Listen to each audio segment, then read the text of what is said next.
ସ୍ୱର୍ଗତ ଜଗନ୍ନାଥ ଦାସ ନିଶ୍ଚୟ ଓଡ଼ିଆ ହିସାବରେ ନାଁଟିଏ ଶୁଣିଥିବେ। ଜଗନ୍ନାଥ ଦାସ ବାଲ୍ୟକାଳରୁ ପିତାଙ୍କୁ ହରାଇଲା ପରେ ମାତାଙ୍କର ଇଚ୍ଛାକୁ ପୂରଣ କରିବାକୁ ଯାଇ ଜଗନ୍ନାଥଙ୍କର କ୍ଷେତ୍ରରେ ରହି ଭାଗବତ ମହାପୁରାଣ ଓଡ଼ିଆରେ ରଚନା କରିଥିଲେ। ମୂଳ ଗ୍ରନ୍ଥ ଥିଲା ବ୍ୟାସଦେବଙ୍କ ରଚିତ। ତାହାକୁ ଭଲ ଭାବରେ ଅଧ୍ୟୟନ କରି ଅତି ସରଳ ଭାଷାରେ ସମସ୍ତେ ବୁଝିପାରିଲା ଭଳି ଏହି ଭାଗବତ ମହାପୁରାଣକୁ ଲେଖିଥିଲେ। କେବେ? ଆଜିଠାରୁ ଗୋଟେ 525 ବର୍ଷ ତଳେ। ସେହି ଭାଗବତ ମହାପୁରାଣ ପଢ଼ିବାର ଆବଶ୍ୟକତା କ'ଣ ବା ଭାଗବତର ମହାତ୍ମ୍ୟ କ'ଣ, ତେବେ ସେହି ବିଷୟରେ ଟିକେ ଆମେ ଜାଣିବା। ଏକଦା ଦେବର୍ଷି ନାରଦ ପୃଥିବୀକୁ ସର୍ବଶ୍ରେଷ୍ଠ ଭୁବନ ମନେକରି ଭ୍ରମଣ କରିବାକୁ ଆସିଥିଲେ। ଏଠାରେ ନାନା ତୀର୍ଥ ପୁଣ୍ୟକ୍ଷେତ୍ର ଭ୍ରମଣ କରି ମଧ୍ୟ ତାଙ୍କୁ କେଉଁଠି ଶାନ୍ତି ମିଳିଲା ନାହିଁ। ସେ ଦେଖିଲେ ଯେ କଳିଯୁଗ ସମଗ୍ର ପୃଥିବୀକୁ ପ୍ରପୀଡ଼ିତ କରି ରଖିଛି। ଧରାପୃଷ୍ଠରେ ସତ୍ୟ, ତପ, ଶୌଚ, ଦୟା, ଦାନ ଦେଖିବା ଦୁର୍ଲଭ ହୋଇପଡ଼ିଛି। ସମସ୍ତେ କେବଳ ଉଦର ପୋଷଣ ବା ପେଟ ପୋଷଣରେ ବ୍ୟସ୍ତ। ଲୋକେ ମିଥ୍ୟାବାଦୀ, ଆଳସ୍ୟପରାୟଣ, ମନ୍ଦବୁଦ୍ଧି, ଭାଗ୍ୟହୀନ ଏବଂ ଉପଦ୍ରବଗ୍ରସ୍ତ ହୋଇଯାଇଛନ୍ତି। ତଥାକଥିତ ସାଧୁସନ୍ଥମାନେ ଭଣ୍ଡ ହୋଇଯାଇଛନ୍ତି। ସେମାନେ ବେଶଭୂଷାରେ ତ ସ୍ୱଧୁପରି, କିନ୍ତୁ ଦାରା, ଧନ, ବସ୍ତୁ ପ୍ରଭୃତି ପରିଗ୍ରହ କରୁଛନ୍ତି ବା ଗ୍ରହଣ କରୁଛନ୍ତି।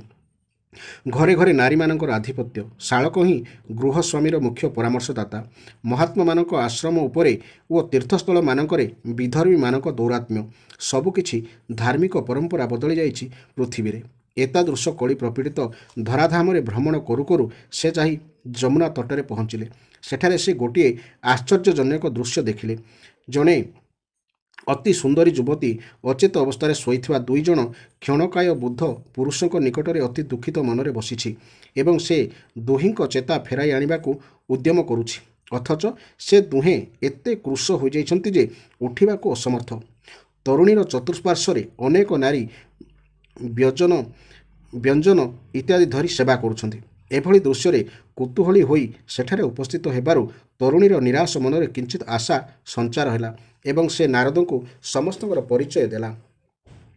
ବାସ୍ତବରେ ସେ ତରୁଣୀର ନାମ ଭକ୍ତି ଏବଂ କ୍ଷୀଣକାୟ ବୁଦ୍ଧ ପୁରୁଷ ଦୁହେଁ ତାର ଜ୍ଞାନ ଓ ବୈରାଗ୍ୟ ନାମକ 2ଟି ପୁତ୍ର।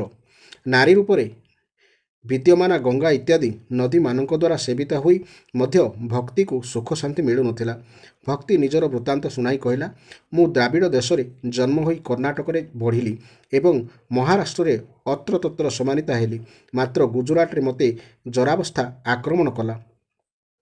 ଘୋର କଳିଯୁଗର ପ୍ରଭାବରେ ମୋତେ ଧର୍ମଧ୍ୱଜୀମାନେ ବିକଳାଙ୍ଗ କରିଦେଲେ।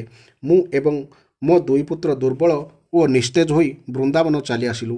ଏଠାରେ ପହଞ୍ଚିବା ପରେ ମୁଁ ତ ନବଯୌବନ ଫେରି ପାଇଲି, ହେଲେ ମୋର ପୁତ୍ର ଦୁହେଁ ଅତ୍ୟନ୍ତ ଶ୍ରମିତ ଓ ଜରାଗ୍ରସ୍ତ ହୋଇଥିବାରୁ ଆଉ ଉଠି ପାରୁନାହାନ୍ତି।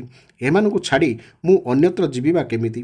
ବଡ଼ ଆଶ୍ଚର୍ଯ୍ୟର କଥା ଯେ ମୁଁ ମା' ହୋଇ ମଧ୍ୟ ତରୁଣୀ, ଅଥଚ ମୋର ପୁତ୍ର ଦୁହେଁ ବାର୍ଦ୍ଧକ୍ୟଗ୍ରସ୍ତ।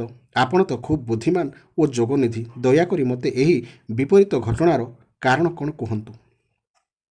ଏହାପରେ ନାରଦ ଦିବ୍ୟ ଦୃଷ୍ଟିରେ ଭକ୍ତିର ଦୁଃଖର କାରଣ ସମ୍ପର୍କରେ ଅବଗତ ହୋଇ ତାଙ୍କୁ ସାନ୍ତ୍ୱନା ଦେଲେ ଏବଂ କହିଲେ, ହେ ଦେବୀ, ଏହା ଦାରୁଣ କଳିଯୁଗର ପ୍ରଭାବ।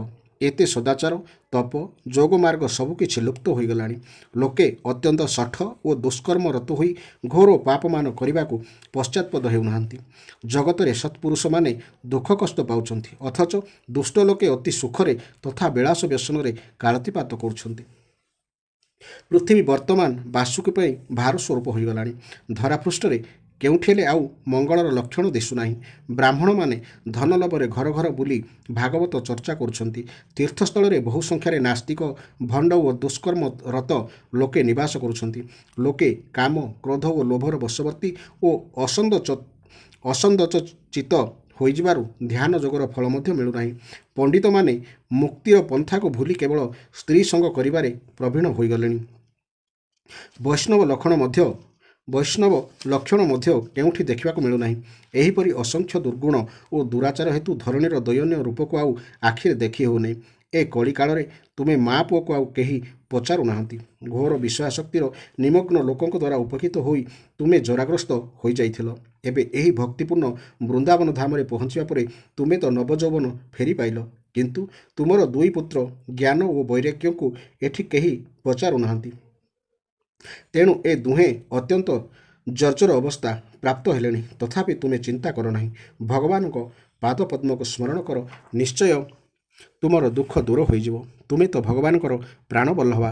ତୁମ ପାଇଁ ଭଗବାନ ନିଚାତି ନିଚ କୂଳରେ ମଧ୍ୟ ପଦାର୍ପଣ କରନ୍ତି। ସତ୍ୟ ତ୍ରେତା ଦ୍ୱାପରରେ ଜ୍ଞାନ ଓ ବୈରାଗ୍ୟ ମୁକ୍ତିର ପନ୍ଥା ଥିଲା, କିନ୍ତୁ ଏ କଳିଯୁଗରେ ବିଶେଷତଃ ତୁମେ ହିଁ ମୋକ୍ଷର ମାର୍ଗ। ଭକ୍ତମାନଙ୍କୁ ପୋଷଣ ଯୋଗାଇବା ନିମନ୍ତେ ଭଗବାନ ତୁମକୁ ଆଦେଶ ଦେବା ସହିତ ମୁକ୍ତିକୁ ତୁମ ଦାସୀ ରୂପେ ଓ ଜ୍ଞାନ ବୈରାଗ୍ୟଙ୍କୁ ପୁତ୍ର ରୂପେ ପ୍ରଦାନ କରିଥିଲେ। ତୁମେ ଭଗବାନଙ୍କର ପରମ ପ୍ରିୟତମା।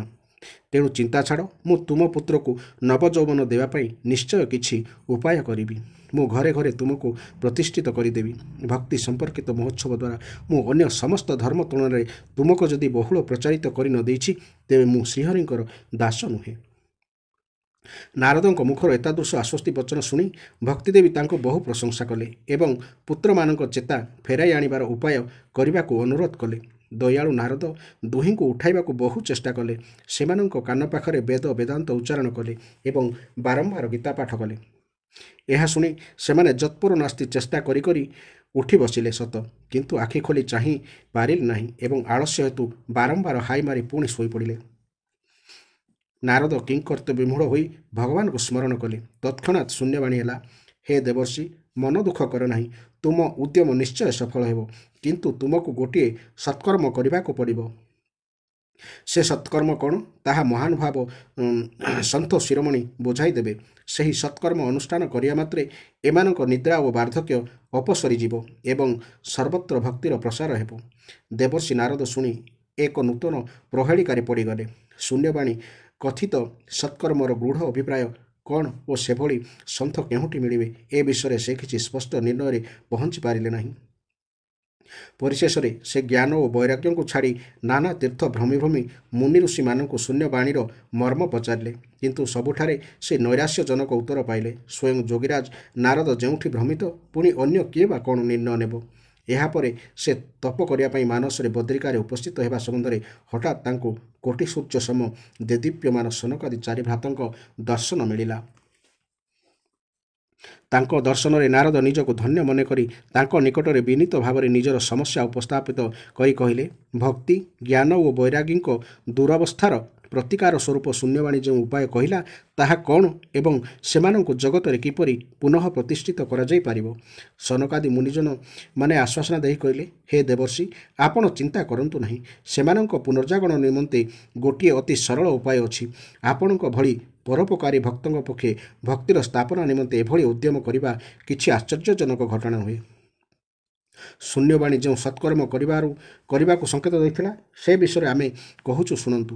ବୁଦ୍ଧଜନ ଜ୍ଞାନଯଜ୍ଞକୁ ହିଁ ସତ୍କର୍ମ ଓ ମୁକ୍ତି ପ୍ରଦାୟକ କର୍ମର ସୂଚକ ରୂପେ ସ୍ୱୀକାର କରନ୍ତି। ପରମହଂସ ସୁଖଦେବ ପ୍ରଭୃତି ଶୁଣାଇଥିବା ଶ୍ରୀମଦ୍ ଭାଗବତ ପାରାୟଣ ହିଁ ଉତ୍ତମ ଜ୍ଞାନଯଜ୍ଞ।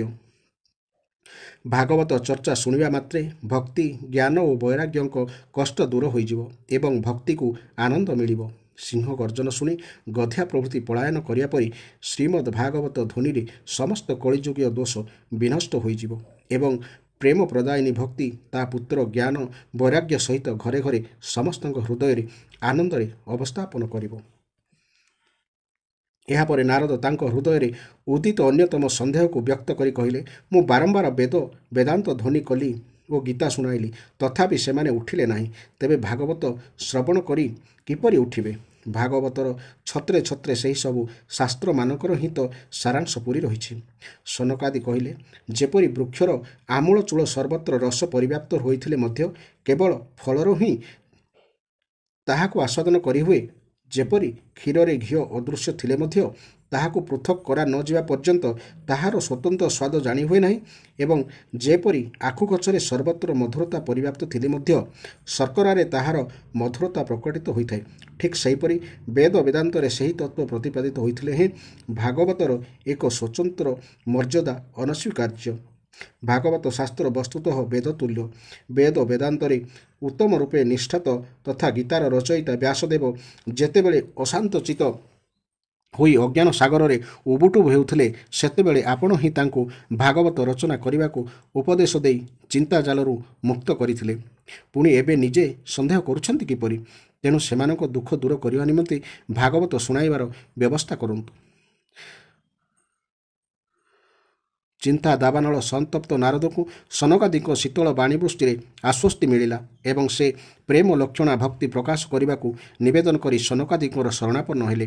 ତାପରେ ସେ ଭକ୍ତି ଜ୍ଞାନ ଓ ବୈରାଗ୍ୟକୁ ସ୍ଥାପିତ କରିବା ଉଦ୍ଦେଶ୍ୟରେ ଶ୍ରୀ ଶୁକଦେବଙ୍କୁ କଥିତ ଭୋଗ ଭାଗବତ ଦ୍ୱାରା ଉଜ୍ଜଳ ଜ୍ଞାନଯଜ୍ଞ କରିବାକୁ ସ୍ଥିର କଲେ ଏବଂ ଭାଗବତ ଚର୍ଚ୍ଚା ନିମନ୍ତେ ଉତ୍ତମ ସ୍ଥାନ ନିରୂପଣ କରିବାକୁ ତଥା ଭାଗବତର ମହିମା ଶୁଣାଇବାକୁ ସନକାଦିକଙ୍କୁ ଅନୁରୋଧ କଲେ। ସନକାଦି କହିଲେ, ହରିଦ୍ୱାର ନିକଟବର୍ତ୍ତୀ ଆନନ୍ଦ ଘାଟ ଭାଗବତ ଚର୍ଚ୍ଚା ନିମନ୍ତେ ସବୁ ଦୃଷ୍ଟିରୁ ଉତ୍ତମ ତଥା ସୁରମ୍ୟ ସ୍ଥାନ। ସେଠାରେ ଭାଗବତ ବ୍ୟାଖ୍ୟାନ ନିଶ୍ଚୟ ରସମୟ ଓ ଆହ୍ଲାଦକର ହେବ। ଭକ୍ତି ତାର ଦୁଇ ପୁତ୍ରକୁ ସଙ୍ଗରେ ଧରି ନିଶ୍ଚୟ ସେଠାରେ ଉପସ୍ଥିତ ହେବେ, କାରଣ ଯେଉଁଠି ଭାଗବତ ଚର୍ଚ୍ଚା ହୁଏ ସେଠାରେ ଏମାନେ ଆପେ ଆପେ ପହଞ୍ଚି ଯାଆନ୍ତି। ସେମାନଙ୍କ କର୍ଣ୍ଣ ଗହ୍ୱରରେ ଭାଗବତ ବାଣୀ ପ୍ରବେଶ କରିବା କ୍ଷଣି ସେମାନେ ତାରୁଣ୍ୟ ଫେରି ପାଇବେ। ଏତିକି କହି ନାରଦଙ୍କ ସହିତ ସନକାଦି ଋଷି ମଧ୍ୟ ଗଙ୍ଗା ତଟବର୍ତ୍ତୀ ଘାଟରେ ଉପସ୍ଥିତ ହେଲେ। ଭୃଗୁ, ବଶିଷ୍ଠ, ଚ୍ୟବନ ପ୍ରଭୃତି ଅଗଣିତ ମୁନି ଋଷି ସଶିଷ୍ୟ ସେଠାରେ ସମବେତ ହେବାକୁ ଲାଗିଲେ। ଦେବତା, ଗନ୍ଧର୍ବ ଏବଂ ନାନା ମନ୍ତ୍ର, ତନ୍ତ୍ର, ବେଦାନ୍ତ ତଥା ତୀର୍ଥ, ନଦୀ, ପର୍ବତ ପ୍ରଭୃତି ମୂର୍ତ୍ତିମନ୍ତ ହୋଇ ଯଥାଯୋଗ୍ୟ ସ୍ଥାନରେ ଆସୀନ ହେଲେ। ନାରକ ସନକାଦିଙ୍କୁ ବକ୍ତା ଆସନରେ ବିରାଜମାନ କରାଇଲେ। ଶଙ୍ଖନାଦ, ଜୟଧ୍ୱନି, ପୁଷ୍ପବୃଷ୍ଟି ମଧ୍ୟରେ ମହା ଆନନ୍ଦ ଉଲ୍ଲାସରେ ଭାଗବତ ଆରମ୍ଭ କରିବାକୁ ଯାଇ ସନକାଦି ପ୍ରଥମେ ଭାଗବତର ମହିମା ବର୍ଣ୍ଣନା ଆରମ୍ଭ କଲେ। ସନକାଦି କହିଲେ, ଏ ଭାଗବତ ଶାସ୍ତ୍ରର ମହିମା ଅନନ୍ତ ଓ ଅପାର। ଶ୍ରବଣ ମାତ୍ରକେ ଏହା ମୋକ୍ଷ ପ୍ରଦାନ କରିଥାଏ ଏବଂ ସ୍ୱୟଂ ଶ୍ରୀହରି ଶ୍ରୋତାର ହୃଦୟ ମନ୍ଦିରରେ ବିରାଜିତ ହୁଅନ୍ତି। କ୍ଷଣେ ମାତ୍ର ହେଲେ ମଧ୍ୟ ଏ ଶୁକଶାସ୍ତ୍ର କର୍ଣ୍ଣ କୁହରରେ ପ୍ରବେଶ ନ କରିବା ପର୍ଯ୍ୟନ୍ତ ଜୀବ ସଂସାର ଚକ୍ରରେ ଭ୍ରମିତ ହେଉଥାଏ। ଅନ୍ୟାନ୍ୟ ବହୁ ଶାସ୍ତ୍ର ଅଧ୍ୟୟନ କରି ଲାଭ ବା କ'ଣ? କେବଳ ଭାଗବତ ଶାସ୍ତ୍ର ହିଁ ସମସ୍ତଙ୍କୁ ମୁକ୍ତି ଦେବା ନିମନ୍ତେ ଆହ୍ୱାନ କରୁଛି। ନିତ୍ୟ ଭାଗବତ ଚର୍ଚ୍ଚା ହେଉଥିବା ଗୃହ ତୀର୍ଥତୁଲ୍ୟ ହୋଇଯାଏ ଏବଂ ସେଥିରେ ବାସ କରୁଥିବା ଲୋକଙ୍କର ସମସ୍ତ ପାପ ବିନଷ୍ଟ ହୋଇଯାଏ। ହଜାର ହଜାର ଅଶ୍ୱମେଧ ଓ ଶହ ଶହ ବାଜପେୟ ଯଜ୍ଞ ମଧ୍ୟ ଏହି ଶୁକଶାସ୍ତ୍ର ଭାଗବତର କଳାଏ ବା ଷୋଡ଼ଶାଂଶ ବା 16 ଭାଗରୁ ଭାଗେ ସଙ୍ଗେ ସମାନ ହୋଇ ପାରନ୍ତି ନାହିଁ। ଫଳ ଦୃଷ୍ଟିରୁ ଗଙ୍ଗା, ଗୟା, କାଶୀ, ପୁଷ୍କର ବା ପ୍ରୟାଗ ମଧ୍ୟ ଏହାର ସମକକ୍ଷ ନୁହନ୍ତି। ଏ ପୁରାଣରେ କଥିତ କୌଣସି ଶ୍ଲୋକର ଅଧା ବା ଗୋଟିଏ ମାତ୍ର ଚରଣ ପ୍ରତ୍ୟହ ପାଠ କଲେ ମଧ୍ୟ ମନୁଷ୍ୟ ପରମଗତି ଲାଭ କରିଥାଏ। ପ୍ରତ୍ୟହ ଭାଗବତ ପଢ଼ିବା, ଭଗବତ ଚିନ୍ତନ କରିବା, ତୁଳସୀ ମୂଳରେ ଜଳ ଦେବା, ଗୋ ସେବା କରିବା ଅତି ଉତ୍ତମ କାର୍ଯ୍ୟ। ଯେଉଁ ବ୍ୟକ୍ତି ଅନ୍ତକାଳରେ ଭାଗବତ ବାଣୀ ଶ୍ରବଣ କରିଥାଏ ତାହାକୁ ଭଗବାନ ବୈକୁଣ୍ଠ ପଦ ପ୍ରଦାନ କରନ୍ତି। ସ୍ୱର୍ଣ୍ଣ ସିଂହାସନରେ ଭାଗବତ ସ୍ଥାପିତ କରି ବିଷ୍ଣୁ ଭକ୍ତକୁ ଦାନ କରୁଥିବା ବ୍ୟକ୍ତି ଭଗବାନଙ୍କ ସାଯୁଜ୍ୟ ଲାଭ କରେ। ଯେଉଁ ବ୍ୟକ୍ତି ଜୀବନ କାଳରେ କେବେ ଭାଗବତାମୃତ ଆସ୍ୱାଦନ ନ କରେ ତାର ଜନ୍ମ ବୃଥା। ସେ ପାପାତ୍ମା ବଞ୍ଚି ଥାଉ ଥାଉ ମୁର୍ଦ୍ଦାର ସଙ୍ଗେ ସମାନ। କଳିଯୁଗରେ ଦୀର୍ଘଦିନ ପର୍ଯ୍ୟନ୍ତ ସଂଯମ ଓ ନିୟମରେ ରହି ଭାଗବତ ଶ୍ରବଣ କରିବା ଦୁଷ୍କର ହୋଇଥିବାରୁ ସପ୍ତାହ ଶ୍ରବଣ ବିଧି ନିର୍ଦ୍ଧାରିତ କରାଯାଇଛି। ତପ, ଯୋଗ ଓ ସମାଧିରେ ଯେଉଁ ଫଳ ମିଳିପାରେ ନାହିଁ, ସପ୍ତାହ ଶ୍ରବଣରେ ତାହା ଅନାୟାସରେ ମିଳିଯାଏ। ଯଜ୍ଞ, ବ୍ରତ, ତପ, ତୀର୍ଥଗମନ ଓ ଯୋଗଠାରୁ ଏପରିକି ଧ୍ୟାନ ଓ ଜ୍ଞାନଠାରୁ ମଧ୍ୟ ଭାଗବତ ସପ୍ତାହ ଶ୍ରବଣ ଶ୍ରେଷ୍ଠ। ହେ ଦେବର୍ଷି, ମୁଁ ଏହାର ମହିମା କେତେ ବା ବର୍ଣ୍ଣନା କରିବି? ଏଠାରେ ସନ୍ଦେହ ଉଠିପାରେ ଯେ ଜ୍ଞାନାଦି ସାଧନା ମୋକ୍ଷ ପ୍ରାପ୍ତିର ହେତୁ ହୋଇଥିବା ସ୍ଥଳେ ଭାଗବତ ଏ ସମସ୍ତ ସାଧନାଠାରୁ ଶ୍ରେଷ୍ଠ ହେଲା କିପରି? ଏହାର ସମାଧାନ ହେଲା, ଭଗବାନ ଦ୍ୱାପର ଅନ୍ତିମ ଭାଗରେ ସ୍ୱଧାମ ଗମନ ପାଇଁ ମନସ୍ଥ କରିବା ସମୟରେ ଉଦ୍ଧବ ଭଗବାନଙ୍କୁ ପଚାରିଲେ, ପ୍ରଭୁ, ତୁମେ ସାକାର ତନୁକୁ ସ୍ଥିରୋହିତ କରିବା ପରେ ଘୋର କଳିଯୁଗର ଅତ୍ୟାଚାରରେ ପୀଡ଼ିତ ହୋଇ ପୃଥିବୀ କାହାର ଶରଣ ଯିବ? ଭକ୍ତଜନ କିପରି ବଞ୍ଚିବେ? ନିର୍ଗୁଣ ଉପାସନା ତ ଅତି ଦୁଷ୍କର। ତେଣୁ ହେ କରୁଣାକର, ତୁମେ ସ୍ୱତନୁ ପରିତ୍ୟାଗ କର ନାହିଁ। ଉଦ୍ଧବଙ୍କ ବଚନ ଶୁଣି କରୁଣା ବରୁଣା ବଳୟ ଭଗବାନ ଭକ୍ତମାନଙ୍କ ଅବଲମ୍ବନ ନିମିତ୍ତ ନିଜର ସମସ୍ତ ଶକ୍ତି ଭାଗବତରେ ନ୍ୟସ୍ତ କରି ସ୍ୱୟଂ ଅନ୍ତର୍ଧାନ ହୋଇ ଭାଗବତାର ନବରେ ପ୍ରବିଷ୍ଟ ହୋଇଗଲେ। ସ୍ୱ ଯଦଭକ୍ତବେ ତେଜ ସ୍ତଜ ଭାଗବତୀ ଦଧି ତୀରୋଧ୍ୟାୟ ପ୍ରବିଷ୍ଟୋୟଂ ଶ୍ରୀମଦ୍ ଭାଗବତାର୍ଣ୍ଣବମ୍। ତେଣୁ ଭାଗବତ ସ୍ୱୟଂ ଭଗବାନଙ୍କର ସାକ୍ଷାତ ଶବ୍ଦମୟ ମୂର୍ତ୍ତି। ଏହାକୁ ଶ୍ରବଣ, ପଠନ, ପୂଜନ ଅଥବା ଦର୍ଶନ କଲେ ମନୁଷ୍ୟର ସକଳ ପାପ ନଷ୍ଟ ହୋଇଯାଏ। ସନକାଦି ମୁନୀଶ୍ୱର ଏହି ରୂପେ ଭାଗବତ ସପ୍ତାହ ଶ୍ରବଣର ମହିମା ବର୍ଣ୍ଣନା କରି ଚାଲିଥାନ୍ତି। ଇତିମଧ୍ୟରେ ଏକ ବିଚିତ୍ର ଘଟଣା ଘଟିଲା। ତାରଣ୍ୟ ଫେରି ପାଇଥିବା ଦୁଇ ପୁତ୍ରକୁ ସଙ୍ଗରେ ଧରି ଭକ୍ତିଦେବୀ ଅକସ୍ମାତ୍ ସେଠାରେ ଶ୍ରୀକୃଷ୍ଣ ଗୋବିନ୍ଦ ହରେ ମୁରାରେ ହେ ନାଥ ନାରାୟଣ ବାସୁଦେବ ଇତ୍ୟାଦି ଭଗବାନଙ୍କର ନାମ ଉଚ୍ଚାରଣ କରି ଆବିର୍ଭୂତ ହେଲେ। ସମସ୍ତ ସଦସ୍ୟ ପରମା ସୁନ୍ଦରୀ ଭକ୍ତିଦେବୀଙ୍କୁ ଦେଖି ଆଶ୍ଚର୍ଯ୍ୟାନ୍ୱିତ ହୋଇଗଲେ। ଭକ୍ତିଦେବୀ ଭାଗବତ ଅର୍ଥରୁ ତତ୍କ୍ଷଣାତ୍ ପ୍ରକଟିତ ହୋଇଛନ୍ତି ବୋଲି କହି ସନକାଦି ଋଷି ସମସ୍ତଙ୍କର ବିସ୍ମୟ ମୋଚନ କଲେ। ତଦନନ୍ତର କଥାମୃତ ସିଞ୍ଚନରେ ନବଜୀବନ ଲାଭ କରିଥିବା ଭକ୍ତିଦେବୀ ସନକାଦିଙ୍କୁ କୃତଜ୍ଞତା ଜ୍ଞାପନ କରି ତାଙ୍କ ଆସନ କେଉଁଠି ବୋଲି ପଚାରିବାରୁ ସନକାଦି ତାଙ୍କୁ ବିଷ୍ଣୁ ଭକ୍ତଙ୍କ ହୃଦୟରେ ନିବାସ କରିବାକୁ କହିଲେ। ଭକ୍ତିଦେବୀ ଭକ୍ତଜନଙ୍କ ହୃଦୟରେ ବିରାଜମାନ କରି ସେମାନଙ୍କୁ ଧନ୍ୟ କରିଦେଲେ। ଭକ୍ତଜନଙ୍କ ଚିତ୍ତରେ ଭକ୍ତିର ପ୍ରାକାଟ୍ୟ ଦେଖି ଭକ୍ତବତ୍ସଳ ଭଗବାନ ମଧ୍ୟ ସେଠାରେ ଦିବ୍ୟ ଆଭୂଷଣ ଯୁକ୍ତ ସୌନ୍ଦର୍ଯ୍ୟମୟ ରୂପଛଟା ସହିତ ଆବିର୍ଭୂତ ହେଲେ। ସମଗ୍ର କଥାସ୍ଥଳୀ ଜୟଘୋଷ ଶଙ୍ଖଧ୍ୱନି ଓ ପୁଷ୍ପବୃଷ୍ଟିରେ ଉଛୁଳି ପଡ଼ିଲା। ସମସ୍ତ ହର୍ଷୋଲ୍ଲାସରେ ଅପ୍ଲାବିତ ହୋଇ ନିଜ ନିଜର ଦେହଗେହକୁ ଭୁଲିଗଲେ। ଭାଗବତ ଶ୍ରବଣର ଏଭଳି ଅତ୍ୟଦ୍ଭୁତ ମହିମା ଦେଖି ନାରଦଙ୍କ ଦୃଢ଼ ବିଶ୍ୱାସ ହୋଇଗଲା ଯେ କଳିଯୁଗରେ ପାପ ନାଶ ଓ ଚିତ୍ତ ଶୁଦ୍ଧି ନିମନ୍ତେ ଭାଗବତ ଶ୍ରବଣ ସଦୃଶ ଅନ୍ୟ କିଛି ପନ୍ଥା ନାହିଁ।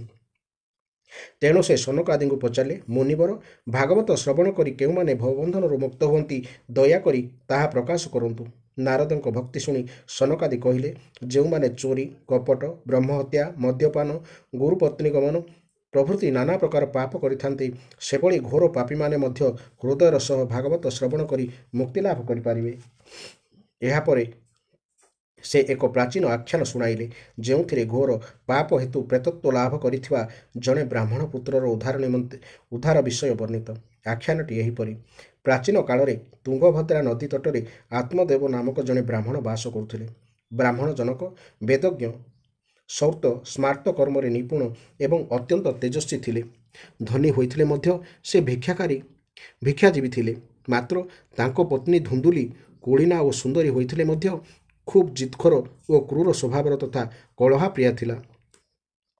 ବ୍ରାହ୍ମଣ ନିଃସନ୍ତାନ ଥିଲେ। ତେଣୁ ସନ୍ତାନ ପ୍ରାପ୍ତି ନିମନ୍ତେ ନାନା ପ୍ରକାର ପୁଣ୍ୟକର୍ମ କଲେ। ମାତ୍ର କିଛି ଫଳ ନ ହେବାରୁ ବ୍ରାହ୍ମଣ ଖୁବ୍ ଚିନ୍ତିତ ହୋଇପଡ଼ିଲେ। ଦିନେ ସେ ଅତିଶୟ ଦୁଃଖିତ ହୋଇ ଗୃହ ପରିତ୍ୟାଗ କରି ବନକୁ ପଳାଇଲେ। ପଥ ସମୟରେ ଆତ୍ମଦେବ ଅତ୍ୟନ୍ତ ତୁଷାର୍ତ୍ତ ହୋଇ ଗୋଟିଏ ପୁଷ୍କରିଣୀ ନିକଟରେ ପହଞ୍ଚିଲେ। ପାଣି ପିଇ ସାରି ଶ୍ରମ ଅପନୋଦନ ପାଇଁ ପୁଷ୍କରିଣୀ କୂଳରେ ବସିଥିବା ସମୟରେ ଜଣେ ସନ୍ନ୍ୟାସୀଙ୍କୁ ଦେଖିଲେ। ତତ୍କ୍ଷଣାତ୍ ଆତ୍ମଦେବ ତାଙ୍କ ନିକଟକୁ ଯାଇ ନିଜର ଦୁଃଖ ଜଣାଇଲେ। ଆତ୍ମଦେବ ଅତି ସନ୍ତପ୍ତ ମନରେ ଗୋଟିକ ପରେ ଗୋଟିଏ ନିଜ ଦୁଃଖାନୁଭୂତିର ଝଡ଼ି ଲଗାଇଦେଲେ।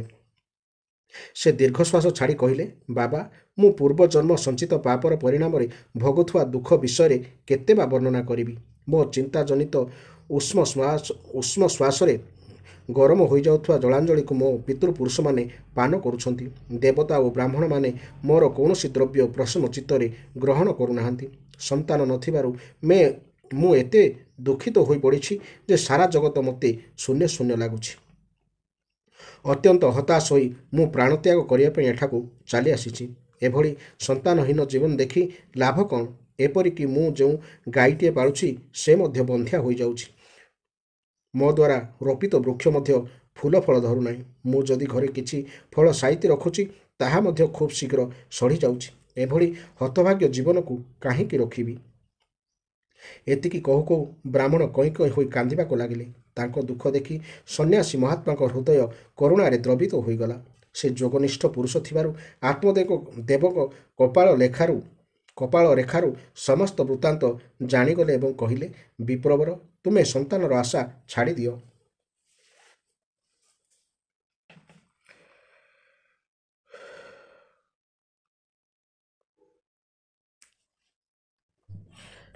ସାତ ଜନ୍ମ ପର୍ଯ୍ୟନ୍ତ ତୁମର ସନ୍ତାନ ପ୍ରାପ୍ତି ଯୋଗ ନାହିଁ। ପୁତ୍ର ପାଇଁ ରାଜା ସଗର ଓ ଅଙ୍ଗ ନୃପତି ବହୁ କ୍ଲେଶ ପାଇଥିଲେ। ତେଣୁ କୁଟୁମ୍ବ ଆଶା ପରିତ୍ୟାଗ କର। ସନ୍ନ୍ୟାସ ହିଁ ସବୁ ଦୃଷ୍ଟିରୁ ସୁଖପ୍ରଦ। କିନ୍ତୁ ଆତ୍ମଦେବ ପୁତ୍ରଟି ପାଇଁ ଅତିଶୟ ବ୍ୟାକୁଳ ଥିବାରୁ ସେ ପୁତ୍ରଟିଏ ପ୍ରଦାନ କରିବାକୁ ସନ୍ନ୍ୟାସୀଙ୍କୁ ଦୁରାଗ୍ରହପୂର୍ବକ ବାଧ୍ୟ କଲେ। ଅନ୍ୟଥା ତାଙ୍କ ସମ୍ମୁଖରେ ଶୋକ ମୂର୍ଚ୍ଛିତ ହୋଇ ପ୍ରାଣ ବିସର୍ଜନ କରିଦେବେ ବୋଲି କହିଲେ। ଆତ୍ମଦେବଙ୍କର ଦୁରାଗ୍ରହ ଦେଖି ମହାତ୍ମା କହିଲେ, ଏତେ ଜିଦ୍ ଧର ନାହିଁ। ବିଧିର ବିଧାନକୁ ଟାଳିବାକୁ ଚେଷ୍ଟା କରି ରାଜା ଚିତ୍ରକେତୁକୁ ଘୋର ଦୁଃଖ ଭୋଗିବାକୁ ପଡ଼ିଥିଲା। ଆଜି ତୁମେ ମଧ୍ୟ ସେହିପରି ଜିଦି ଧରୁଛ। ଏପରି ବହୁତ ବୁଝାଇବା ସତ୍ତ୍ୱେ ବ୍ରାହ୍ମଣ ଜିଦ୍ ନ ଛାଡ଼ିବାରୁ ମହାତ୍ମା ତାଙ୍କ ହାତରେ ଗୋଟିଏ ଫଳ ଦେଇ କହିଲେ, ତୁମ ସ୍ତ୍ରୀକୁ ଏ ଫଳଟି ଖାଇବାକୁ ଦେବ ଏବଂ ତାଙ୍କୁ କହିବ, ସେ ସତ୍ୟ, ଶୌଚ, ଦୟା, ଦାନ ସମ୍ପାଦନା କରି ବର୍ଷେ ପର୍ଯ୍ୟନ୍ତ ନିୟମରେ ରହିବ ଏବଂ ଦିନକୁ ଥରେ ଭୋଜନ କରିବ। ଏହା କଲେ ପୁତ୍ରର ସ୍ୱଭାବ ଅତି ଉତ୍ତମ ହେବ। ଏହାପରେ ବ୍ରାହ୍ମଣ ପ୍ରସନ୍ନ ମନରେ ଗୃହକୁ ପ୍ରତ୍ୟାବର୍ତ୍ତନ କରି ସ୍ତ୍ରୀକୁ ଫଳଟି ଦେଇ ଅନ୍ୟ କାର୍ଯ୍ୟରେ କେଉଁଆଡ଼େ ଚାଲିଗଲେ। ବ୍ରାହ୍ମଣ ପତ୍ନୀ ଧୁନ୍ଦୁଲି ତ ଅତି କୁଟିଳ ସ୍ୱଭାବର ଥିଲା। ତେଣୁ ଗର୍ଭଧାରଣର ନାନା ପ୍ରକାର କଷ୍ଟ ବିଷୟରେ ଅନୁମାନ କରି ସେ ତାର ଜଣେ ଅନ୍ତରଙ୍ଗ ସଖୀ ଆଗରେ ଫଳ ଖାଇବାକୁ ଅନିଚ୍ଛା ପ୍ରକାଶ କଲା। ଧୁନ୍ଦୁଲି ଭାବିଲା, ଗର୍ଭଧାରଣ କଲେ ମୁଁ ଭଲ ଭଲ ଦ୍ରବ୍ୟ ବେଶୀ ଖାଇପାରିବି ନାହିଁ ଏବଂ ଘର ପାଇଟି କରିପାରିବି ନାହିଁ। ଦୈବାତ୍ ଗାଁରେ ଯଦି ଚୋର ବା ଡକାୟତ ଆକ୍ରମଣ କରିବେ, ପେଟ ବଢ଼ିଗଲେ ମୁଁ ଦୌଡ଼ି ପଳାଇ ଯାଇପାରିବି ନାହିଁ। ଯଦି ଶୁକଦେବଙ୍କ ଭଳି ଏ ଗର୍ଭ ପ୍ରସବ ନ ହେବ, ତେବେ ତ ଆହୁରି ଅସୁବିଧା। ପୁଣି ପ୍ରସବ ପୂର୍ବରୁ ଯଦି ଗର୍ଭ ଆଡ଼ା ପଡ଼ିଗଲା, ତେବେ ମୋ ଜୀବନ ରହିବା ଅସମ୍ଭବ ହୋଇଯିବ। ତାହା ଛଡ଼ା ପ୍ରସବ କାଳର ଯନ୍ତ୍ରଣା ତ ସବୁଠୁ ଭୟଙ୍କର। ସୁଖରେ ପ୍ରସବ ହେଲେ ମଧ୍ୟ ସନ୍ତାନର ଲାଳନ ପାଳନ ବଡ଼ କଷ୍ଟକର। ପୁଣି ମୋ ଭଳି ସୁକୁମାରୀ ପାଇଁ ଏତେ ନୀତି ନିୟମ, ଏତେ କଠୋର ନିୟମରେ ତ ମୁଁ ବର୍ଷେ ପର୍ଯ୍ୟନ୍ତ ଚଳିପାରିବି ନାହିଁ। ଆହୁରି ମଧ୍ୟ ମୋର ଅସୁବିଧା ସମୟ ଦେଖି ନଣନ୍ଦ ଆସି ମୋ ଘରୁ ସବୁ ଧନରତ୍ନ ବୋହି ନେଇଯିବ। ଏଣୁ ବନ୍ଧ୍ୟା ରହିବା ବରଂ ଭଲ। ବନ୍ଧ୍ୟା ଓ ବିଧବା ନାରୀ ହିଁ ସୁଖୀ। ଏହିଭଳି ନାନା ପ୍ରକାର କୁତର୍କ ମନରେ ଆଣି ଧୁନ୍ଦୁଲି ଚିନ୍ତିତ ହୋଇ ପଡ଼ିଲା। ତାର ଗୋଟିଏ ଭଉଣୀ ଗର୍ଭବତୀ ଥିଲା। ତାହା ସହିତ ଗୁପ୍ତ ପରାମର୍ଶ କରିବାରୁ ସେ କିଛି ଅର୍ଥ ବିନିମୟରେ ଗର୍ଭସ୍ଥ ଶିଶୁକୁ ପ୍ରସବ ପରେ ଗୁପ୍ତ ରୂପେ ଧୁନ୍ଦୁଲିକୁ ଦେଇଦେବାକୁ ପ୍ରସ୍ତାବ ଦେଲା। ଏହାପରେ ଧୁନ୍ଦୁଲି ଫଳଟିକୁ ଚୁପଚାପ ତା ଗାଈକୁ ଖୁଆଇ ଦେଇ ନିଜେ ଭଉଣୀର ପୁତ୍ର ପ୍ରସବ ହେବା ପର୍ଯ୍ୟନ୍ତ ଗର୍ଭିଣୀର ଅଭିନୟ କରି ଗୃହରେ ରହିଲା। କିନ୍ତୁ ବ୍ରାହ୍ମଣ ଆତ୍ମଦେବକୁ ଏ ଷଡ଼ଯନ୍ତ୍ର ବିଷୟରେ କିଛି ଜଣା ନଥାଏ। ସମୟ ଅନୁସାରେ ଭଉଣୀର ପୁତ୍ର ପ୍ରସବ ହେବାରୁ ସେ ନବଜାତ ଶିଶୁକୁ ତା ଧନଲୋଭୀ ସ୍ୱାମୀ ହାତରେ ଗୁପ୍ତ ରୂପେ ଧୁନ୍ଦୁଲି ପାଖକୁ ପଠାଇଦେଲା ଏବଂ ନିଜେ ଗାଁରେ ପ୍ରଚାର କରିଦେଲା ଯେ ତାର ଶିଶୁ ସମୟ ପୂର୍ବରୁ ଜନ୍ମ ହୋଇ ନଷ୍ଟ ହୋଇଯାଇଛି। ଏପଟେ ଧୁନ୍ଦୁଲିର ପୁତ୍ର ହୋଇଛି ବୋଲି ସର୍ବତ୍ର ପ୍ରଚାର ହୋଇଗଲା। ଏତେ କାଳ ପରେ ପୁତ୍ର ହୋଇଥିବା ଜାଣି ସମସ୍ତେ ଖୁସି ହେଲେ। ଧୁନ୍ଦୁଲି ଆତ୍ମଦେବକୁ କହିଲା, ମୋର କ୍ଷୀର ହେଉନାହିଁ। ଏବେ ମୋ ଭଉଣୀର ପିଲାଟିଏ ହୋଇ ମରିଯାଇଛି। ତେଣୁ ପୁଅକୁ କ୍ଷୀର ଦେବା ପାଇଁ ତାକୁ ଡକାଇ ଆମ ଘରେ କିଛି ଦିନ ରଖିବା। ଆତ୍ମଦେବ ତାହା ହିଁ କଲେ। ଧୁନ୍ଦୁଲି ଶିଶୁଟିର ନାମ ଧୁନ୍ଦୁକାରୀ ରଖିଲା। 3 ମାସ ପରେ ଆତ୍ମଦେବ ପାଳିଥିବା ଗାଈଠାରୁ ମଧ୍ୟ ମନୁଷ୍ୟାକୃତି ଛୁଆଟିଏ ଜନ୍ମ ହେଲା। ଗାଈଠାରୁ ମାନବ ଶିଶୁ ଜନ୍ମିବା ଶୁଣି ସମସ୍ତେ ଆତ୍ମଦେବର ଭାଗ୍ୟ ଉଦୟ ହେଲା ବୋଲି କହିଲେ। ଶିଶୁଟିର ଗୋରୁଙ୍କ ପରି 2ଟି କର୍ଣ୍ଣ ଥିବାରୁ ତାର ନାମ ଗୋକର୍ଣ୍ଣ ରଖାଗଲା। କାଳକ୍ରମେ ପୁତ୍ର ଦୁହେଁ ଯୁବାବସ୍ଥା ପ୍ରାପ୍ତ ହେଲେ। ଗୋକର୍ଣ୍ଣ ଜ୍ଞାନୀ ଓ ଉତ୍ତମ ଗୁଣ ସମ୍ପନ୍ନ ହେଲା, କିନ୍ତୁ ଧୁନ୍ଦୁକାରୀ ମହାଦୁଷ୍ଟ ହେଲା। ଧୁନ୍ଦୁକାରୀଠାରେ କୌଣସି ବ୍ରାହ୍ମଣୋଚିତ ଗୁଣ ବା କର୍ମ ନଥିଲା। ସେ ଅତ୍ୟନ୍ତ କ୍ରୋଧୀ, ହିଂସ୍ର ଓ ଚୋର ଥିଲା। ଦିନ ଦୁଃଖୀଙ୍କୁ କଷ୍ଟ ଦେବା, ଅନ୍ୟର ଘରେ ନିଆଁ ଲଗାଇଦେବା, ଚାଣ୍ଡାଳଙ୍କ ସଙ୍ଗେ ସଙ୍ଗେ ସାଙ୍ଗ ହେବା ଇତ୍ୟାଦି ଯାବତୀୟ କୁକର୍ମରେ ଲିପ୍ତ ହୋଇ ଶେଷରେ ମାତା ପିତାଙ୍କୁ ଦାରୁଣ ଯାତନା ଦେଲା। ବେଶ୍ୟାମାନଙ୍କଠାରେ ଆସକ୍ତ ହୋଇ କ୍ରମେ କ୍ରମେ ସମସ୍ତ ପୈତୃକ ସମ୍ପତ୍ତିକୁ ନଷ୍ଟ କରିଦେଲା। ଦିନେ ପିତାମାତାଙ୍କୁ ମାରଧର କରି ଘରୁ ବାସନ କୁସନ ମଧ୍ୟ ନେଇ ପଳାଇଲା। ଆତ୍ମଦେବ ଏଭଳି କୁପୁତ୍ର ପାଇଁ ଖୁବ୍ ପଶ୍ଚାତାପ କରି କାନ୍ଦିବାକୁ ଲାଗିଲେ। ସେହି ସମୟରେ ପରମ ଜ୍ଞାନୀ ଗୋକର୍ଣ୍ଣ ପିତାଙ୍କୁ ସଂସାରର କ୍ଷଣଭଙ୍ଗୁରତା ବିଷୟରେ ବୁଝାଇବା ସହିତ ଗୃହ ତ୍ୟାଗ କରି ବନରେ ଭଗବତ ଭଜନ କରିବାକୁ ପରାମର୍ଶ ଦେଲେ। ଆତ୍ମଦେବ ପୁତ୍ରର ଜ୍ଞାନ ବୈରାଗ୍ୟପୂର୍ଣ୍ଣ ବାଣୀରେ ପ୍ରଭାବିତ ହୋଇ ବନ ଗମନ କଲେ। ସେଠାରେ ସେ ଭଗବାନଙ୍କ ଉପାସନା ଓ ଭାଗବତ ପାଠ କରି ଶ୍ରୀକୃଷ୍ଣଙ୍କୁ ପ୍ରାପ୍ତ ହେଲେ। ପିତା ଗୃହତ୍ୟାଗ କରିବା ପରେ ଧୁନ୍ଦୁକାରୀ ତା ମାଆକୁ ଖୁବ୍ ମାଡ଼ ମାରି ସବୁ ଧନ ଛଡ଼ାଇ ନେଇଗଲେ। ଅତିଶୟ ଦୁଃଖରେ ଧୁନ୍ଦୁଲି ସେହି ରାତ୍ରିରେ କୂଅକୁ ଡେଇଁ ପଡ଼ିଲା। ଯୋଗନିଷ୍ଠ ଗୋକର୍ଣ୍ଣ ଏ ସମସ୍ତ ଘଟଣାରେ ସୁଖୀ ବା ଦୁଃଖୀ ନ ହୋଇ ତୀର୍ଥଯାତ୍ରା ନିମନ୍ତେ ଘରୁ ବାହାରିଗଲେ। ଧୁନ୍ଦୁକାରୀ 5 ଜଣ ବେଶ୍ୟାଙ୍କ ସଙ୍ଗରେ ପଡ଼ି କାମାନ୍ଧ ହୋଇଯାଇଥାଏ। ସେ ଚୋରି କରି ନାନା କୃକୃତ୍ୟ ଧନ ଆଣି ସେମାନଙ୍କ ମନତୋଷ କରେ। ଦିନେ ସେ ଚୋରି କରି ପ୍ରଚୁର ଧନ ଓ ବହୁ ପରିମାଣରେ ବସ୍ତ୍ର ଅଳଙ୍କାର ଆଣି ସେମାନଙ୍କୁ ଦେଲା। ଏତେ ପରିମାଣର ଧନ ଦେଖି ବେଶ୍ୟାମାନେ ଚିନ୍ତା କଲେ ଯେ ଧୁନ୍ଦୁକାରୀ ନିଶ୍ଚୟ ରାଜାଙ୍କ ହାତରେ ଧରାପଡ଼ି ମୃତ୍ୟୁଦଣ୍ଡ ପାଇବ ଏବଂ ତା ପାଇଁ ଆମ୍ଭେମାନେ ମଧ୍ୟ ଧରାପଡ଼ି ଦଣ୍ଡ ପାଇବା। ତେବେ ଆମ୍ଭେମାନେ ଏବେଠାରୁ ତାକୁ ମାରିଦେଇ ସମସ୍ତ ଧନ ନେଇ ପଳାଇ ନ ଯିବା କାହିଁକି? ଏପରି ବିଚାର କରି ସେମାନେ ଧୁନ୍ଦୁକାରୀକୁ ଶୋଇଥିବା ଅବସ୍ଥାରେ ଗଳାରେ ରସି ଭିଡ଼ି ମାରିଦେବାକୁ ଚେଷ୍ଟା କଲେ। କିନ୍ତୁ ଏ ଉପାୟରେ ଶୀଘ୍ର ନ ମରିବାରୁ ଦହକୁ ଥିବା ରଡ଼ନିଆ ତା ପାଟିରେ ଭର୍ତ୍ତି କରି ଅତି ନିର୍ଦ୍ଦୟ ଭାବରେ ତାଙ୍କୁ ହତ୍ୟା କଲେ ଏବଂ ଗୋଟିଏ ବଡ଼ ଖାତ ଖୋଳି ଗୁପ୍ତ ରୂପେ ତାକୁ ପୋତି ପକାଇଲେ। ମୃତ୍ୟୁ ପରେ ଧୁନ୍ଦୁକାରୀ ତାର କୁକର୍ମ ହେତୁ ଭୟଙ୍କର ପ୍ରେତ ହେଲା। ସେ ଭୀଷଣ କ୍ଷୁଧା ତୃଷ୍ଣାରେ ପୀଡ଼ିତ ହୋଇ ବାୟବୀୟ ରୂପରେ ଏଣେତେଣେ ବୁଲିଲା। କିଛି ଦିନ ପରେ ଗୋକର୍ଣ୍ଣ ଭାଇର ମୃତ୍ୟୁ ସମାଚାର ପାଇ ତାର ଉଦ୍ଧାର ନିମନ୍ତେ ଗୟା ଶ୍ରାଦ୍ଧ ଆଦି କୃତ୍ୟ ସମ୍ପନ୍ନ କଲେ। ଏହି ରୂପେ ଗୋକର୍ଣ୍ଣ ତୀର୍ଥ ଆଦି ଭ୍ରମଣ କରି କରି ଦିନେ ରାତିରେ ନିଜ ଗୃହରେ ପହଞ୍ଚି ଅଗଣାରେ ରାତ୍ରି ଯାପନ କଲେ। ପ୍ରେତ ଧୁନ୍ଦୁକାରୀ ନାନା ପ୍ରକାର ରୂପ ଧାରଣ କରି ପରିଶେଷରେ ମନୁଷ୍ୟ ରୂପେ ତାଙ୍କ ସମ୍ମୁଖରେ ପ୍ରକଟ ହେଲା।